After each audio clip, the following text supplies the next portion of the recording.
2023।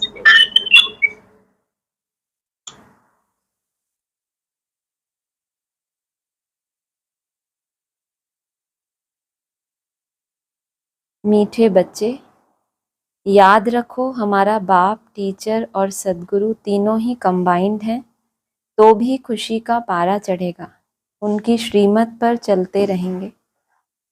प्रश्न है, ब्राह्मणों का पहला लक्षण कौन सा है? किस बात में ब्राह्मणों को एक्सपर्ट बनना है? उत्तर है, ब्राह्मणों का पहला लक्षण है पढ़ना और पढ़ाना। किसी पर भी ज्ञान का रंग चढ़ाने में बहुत बहुत एक्सपर्ट बनो। भले कोई इंसल्ट करे, गाली दे, लेकिन कोशिश करके देखो तो उस पर असर जरूर होगा। पात्र देखकर दान देना चाहिए। अविनाशी धन भी व्यर्थ ना जाए, इसीलिए बड़ी खबरदारी चाहिए। पैसा भी किसको संभाल से देना है। जैसे स्थूल धन का बाबा कहते हैं, बहुत संभाल के किसी को देना है। अविनाशी जो ज्ञान धन है उसमें भी परख चाहिए, व्यर्थ ना जाए। गीत है, जो पिया के साथ है उनके लिए बरसात है। ओम शांति। गॉडली स्टूडेंट ने यह गीत सुना। तुम बच्चे ही गॉडली स्टूडेंट हो। ऐसे नहीं कि सभी स्कूलों में गॉडली स्टूडेंट होते हैं, नहीं, वहां तो मनुष्य पढ़ाते हैं। सन्यासी भी शास्त्र सुनाते हैं। ज्ञान को वास्तव में कोई बरसात नहीं कहा जाता है। बरसात तो पानी की होती है, परंतु यह महिमा गाई हुई है क्योंकि परमपिता परमात्मा को ज्ञान सागर भी कहा गया है। बाप कहते हैं, मुझे ज्ञान सागर, नॉलेजफुल भी कहते हैं। बाबा क्या कहते हैं, जब ज्ञान सागर के पास तुम बच्चे आते हो, क्या बन के? कौन बताएगा? क्या बन के? बादल बन के आते हो। फिर क्या करते हो? बारिश कैसे होती है मालूम है? नहीं मालूम है? कैसे? धीरे धीरे नहीं होती, हमेशा गरज के ही होती है। बादल आते हैं, जो भी धूप होती है, जो तपत होती है, तो जो सागर का जल है वो भाप बन के ऊपर उड़ता है ना। बाबा ने बताया ना, भाप बन जाता है ज्ञान सागर। योग की इतनी अग्नि हो कि वो बादल उस अग्नि से उस ज्ञान जल को अपने में समा लेते हैं। फिर जहाँ जहाँ वो बादल जाते हैं वहाँ बरसते हैं। वास्तव में ज्ञान को बरसात नहीं कहा जाता, लेकिन तुम बच्चे हो बादल। अपने योग की अग्नि से जितना योग बल है, बोलते हैं ना, तलवार में भी जौहर होना चाहिए तो तलवार काम करेगी। तो ज्ञान सागर से बादल बनकर उस ज्ञान जल को खींच लेते हो ऊंची स्टेज में। सागर का जल कहाँ पे है? नीचे है ना। उसको भी ऊंची स्टेज में खींच के फिर बरसात करना, माना खुद उस स्वरूप में टिकना। वो जो बोल रहा है उसके गहराइयों को समझना, उस ज्ञान जल को अमृत का रूप बना देना। इतना अपने अंदर सुंदर मंथन हो उसका। ज्ञान को वास्तव में कोई बरसात नहीं कहा जाता। बरसात तो पानी की होती है, परंतु यह महिमा गाई हुई है क्योंकि परमपिता परमात्मा को ज्ञान सागर भी कहा गया है। बाप कहते हैं, मुझे ज्ञान सागर, नॉलेजफुल भी कहते हैं। नॉलेज को बरसात, पानी या अमृत नहीं कहा जाता।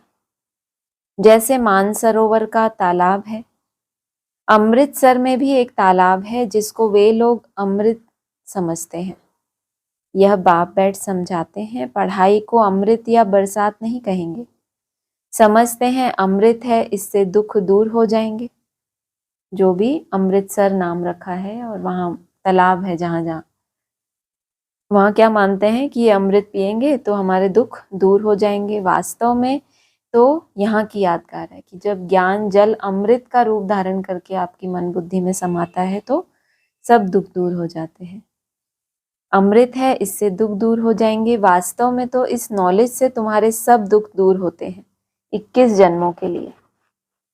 जो पिया के साथ है उनके लिए बरसात है। यहाँ यह बाप, टीचर, सतगुरु तीनों ही कंबाइंड है।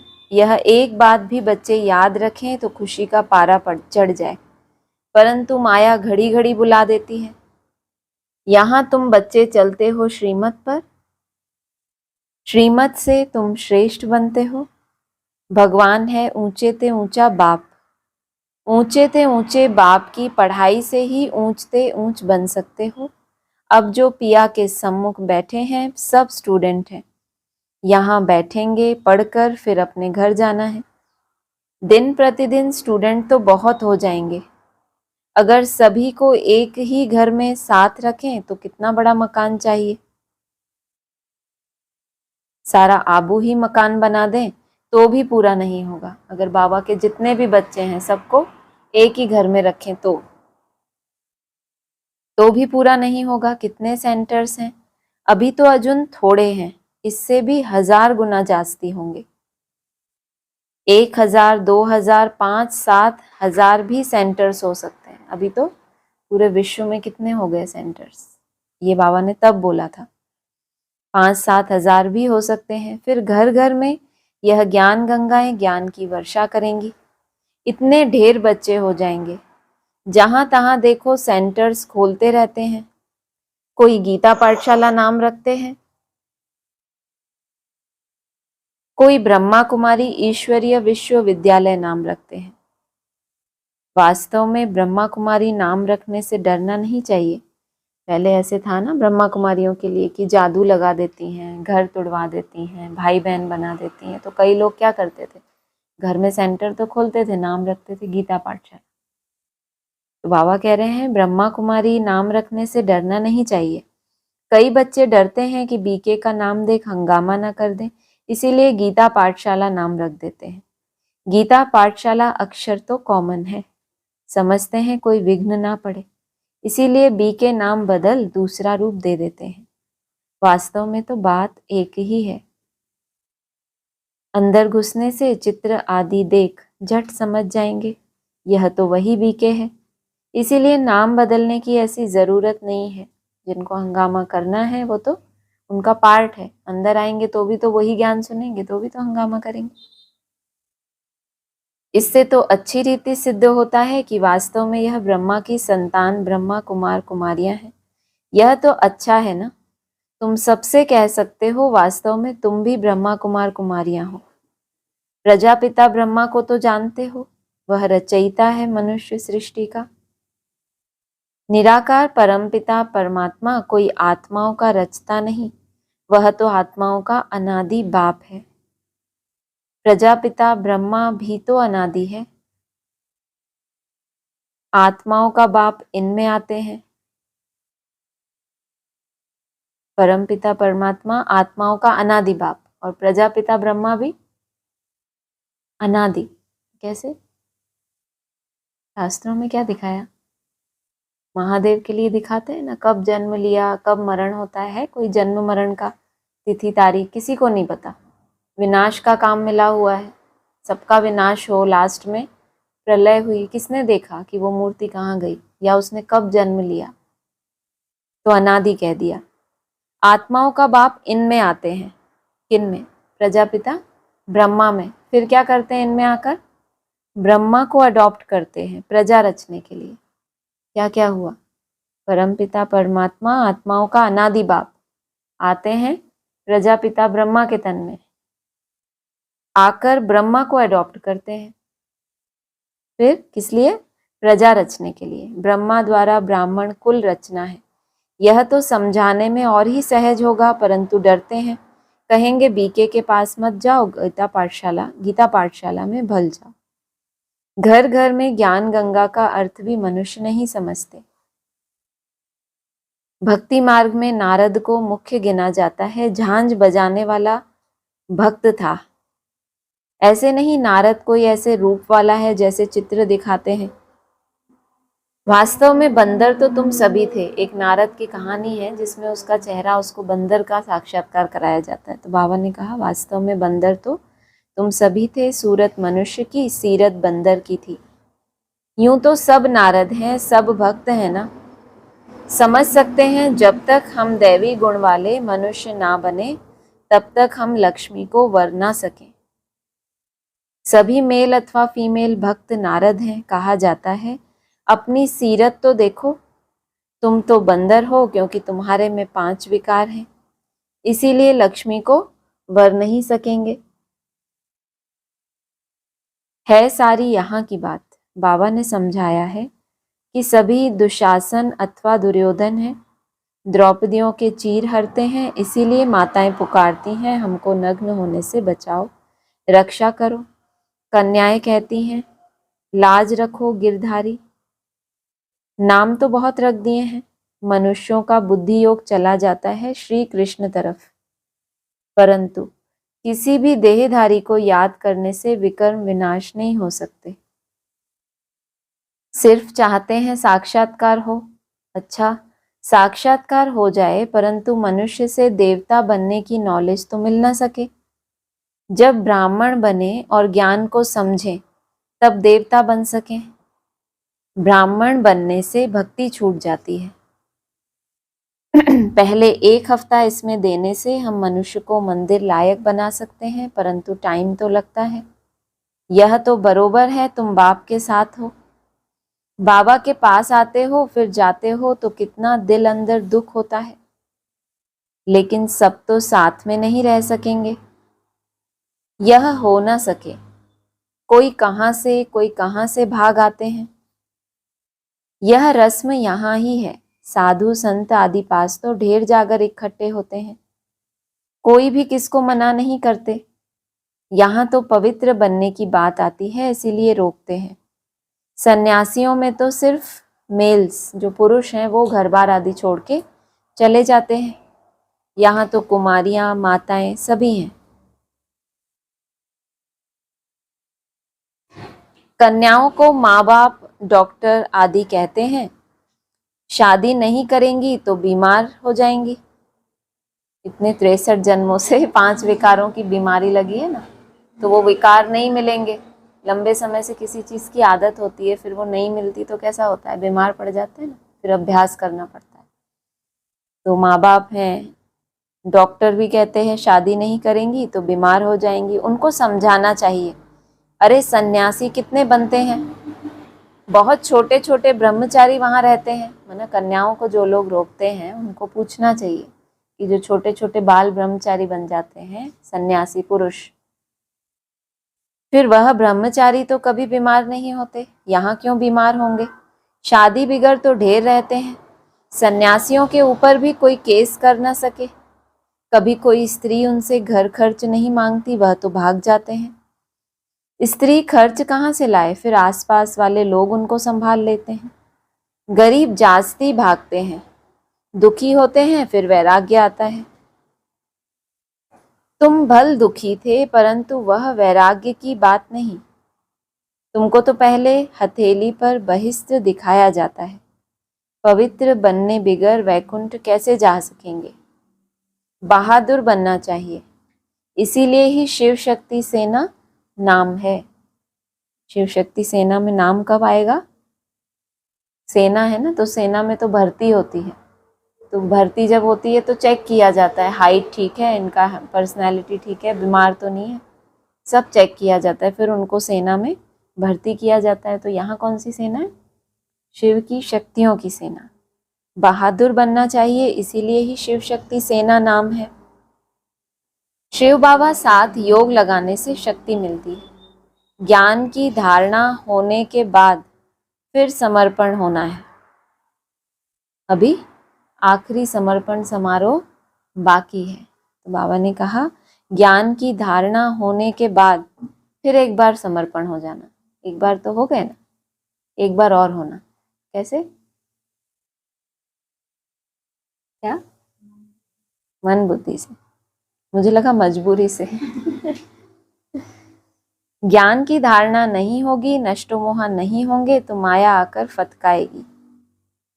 शादी करने की दिल होगी, मना कन्याओं को जैसे ऊपर समझा रहे हैं ना, मान लो समर्पण हो गए, फिर शादी करने की दिल होगी तो फिर सारा ब्रह्मा कुमारियों का नाम बदनाम हो जाता है। पहले नष्टो मोहा बनना पड़े, तुम लोग इतने भट्टी में रहे तो भी कितने नष्टो मोह नहीं बने। याद आती रही, आदि की बात बताई।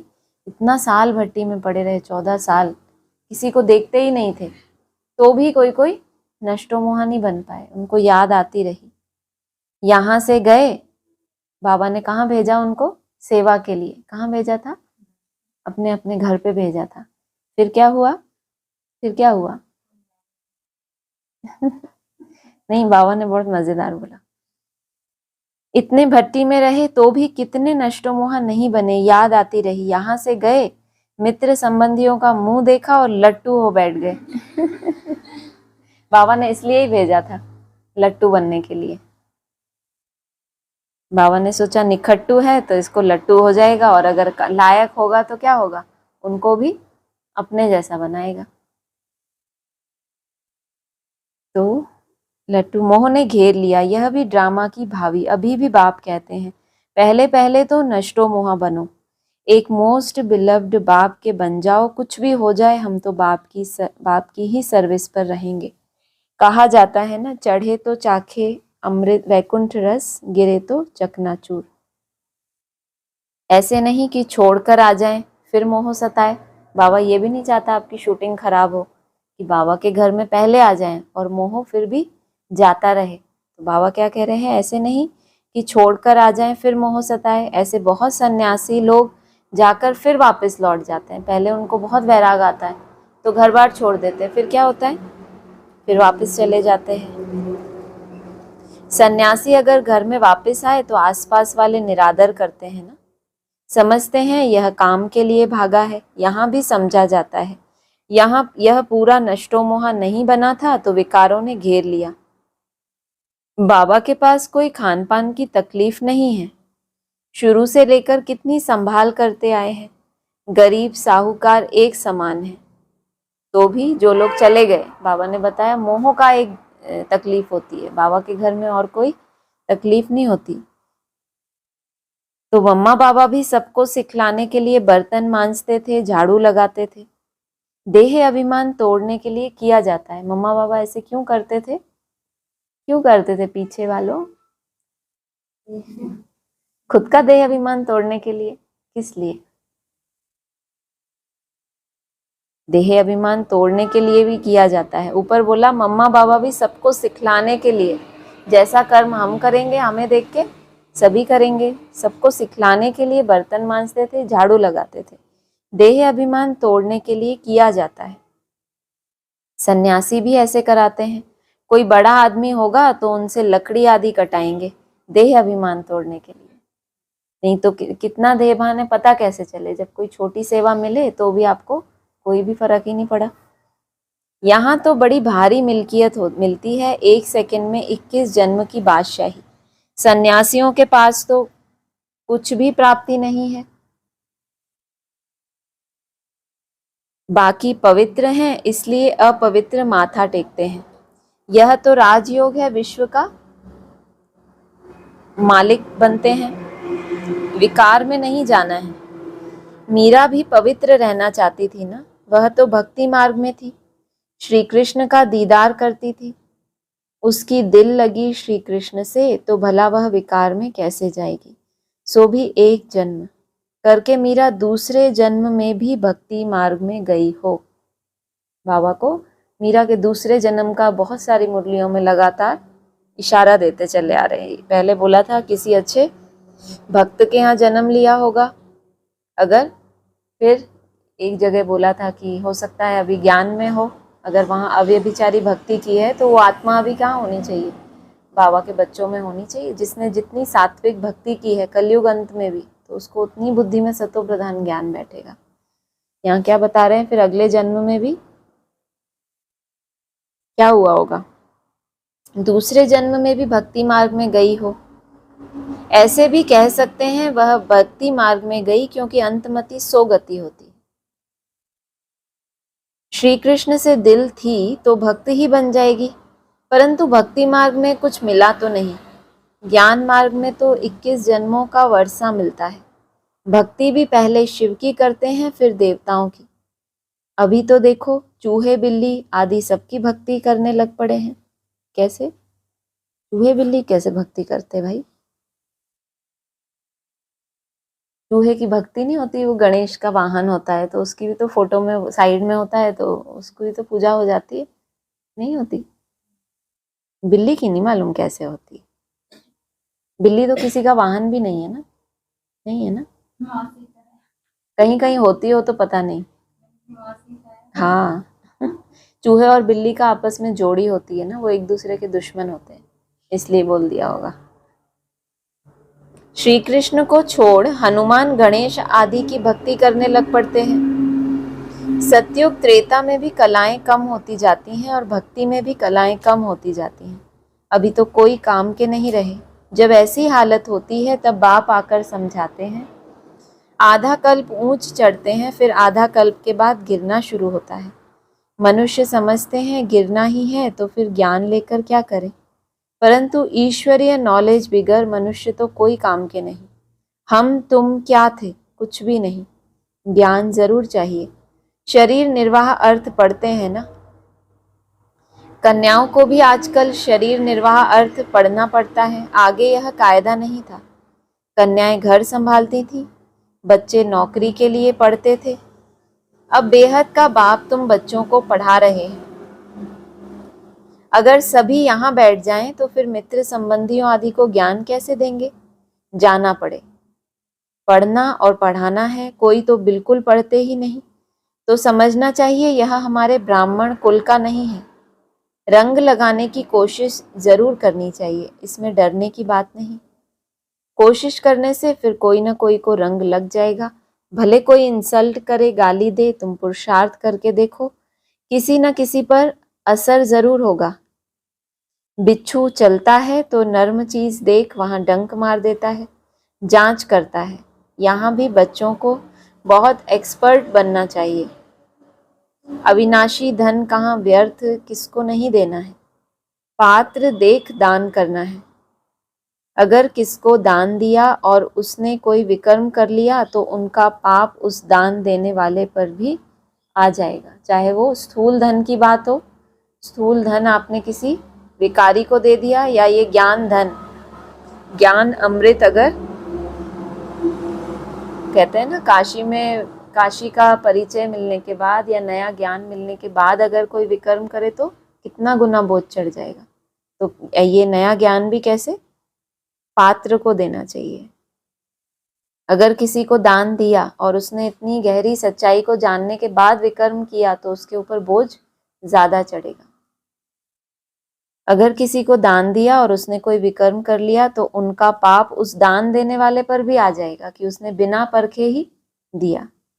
यहाँ बड़ी खबरदारी चाहिए। पैसा तो बड़ी संभाल से किसी को देना है, पूछ कर। यहाँ तो जो भी बना रहे हैं यह सब जल्दी ही टूट फूट जाएंगे। यह मकान भी बच्चों के रहने के लिए बने हैं, यह तो जानते हैं सब टूटने हैं। अर्थक्वेक होगी तो मंदिर आदि सब टूटेंगे। हमारी राजधानी में यह कुछ होगा नहीं, न अमेरिका रशिया आदि होगी, सिर्फ भारत खंड रहना है, यह तुम जानते हो। बाकी दुनिया तो घोर अंधियारे में है। बाबा का यह कितना बड़ा स्कूल है, इसमें टीचर्स भी नंबरवार है, सभी एक समान तो होते नहीं। इसमें तुम देखेंगे सबसे बड़ा टीचर तो शिव बाबा है, फिर है यह ब्रह्मपुत्रा नदी, है ना। ब्रह्मा कहते भी हैं त्वमेव माताश्च पिता, तो यह माता ठहरी ना, है ना। ब्रह्मा जिस तन में प्रवेश किया वो तुम्हारी माता ठहरी। फिर सरस्वती का भी नाम है। ब्रह्मा की राशि पर ब्रह्मपुत्रा नाम ठीक है, दिखाते भी हैं सागर और ब्रह्मपुत्रा नदी का मेला होता है। यहाँ फिर आत्मा और परमात्मा का यह मेला है। इसका ही यादगार भक्ति मार्ग में गाया जाता है। अच्छा, मीठे मीठे सिक्की लदे बच्चों प्रति माता पिता बाप दादा का याद प्यार गुड मॉर्निंग। रूहानी बाप की रूहानी बच्चों को नमस्ते, रूहानी बच्चों की रूहानी बाप दादा को नमस्ते। सार है, मोस्ट बिलवड बाप का बनने के पहले पूरा पूरा नष्टो मोहा बनना है। जब अवस्था पक्की हो तब सेवा में लगना है। इस दुनिया से दिल का वैराग्य रख पवित्र बनने में बहादुर बनना है। दान बहुत खबरदारी से पात्र को देखकर देना है। वरदान है परिस्थितियों को साइड सीन समझ पार कर आगे बढ़ने वाले मास्टर सर्वशक्तिमान भव।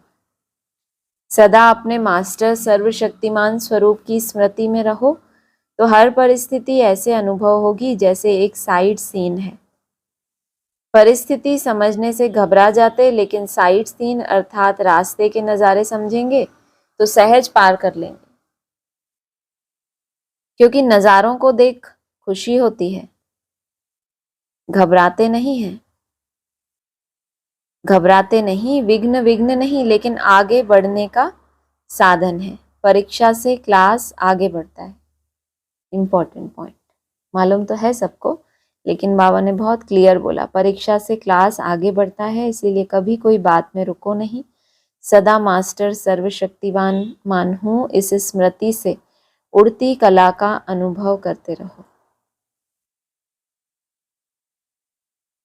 स्लोगन है, ऐसे सहज योगी बनो जो आपको देखने से ही दूसरों का क्या हो जाए, योग लग जाए।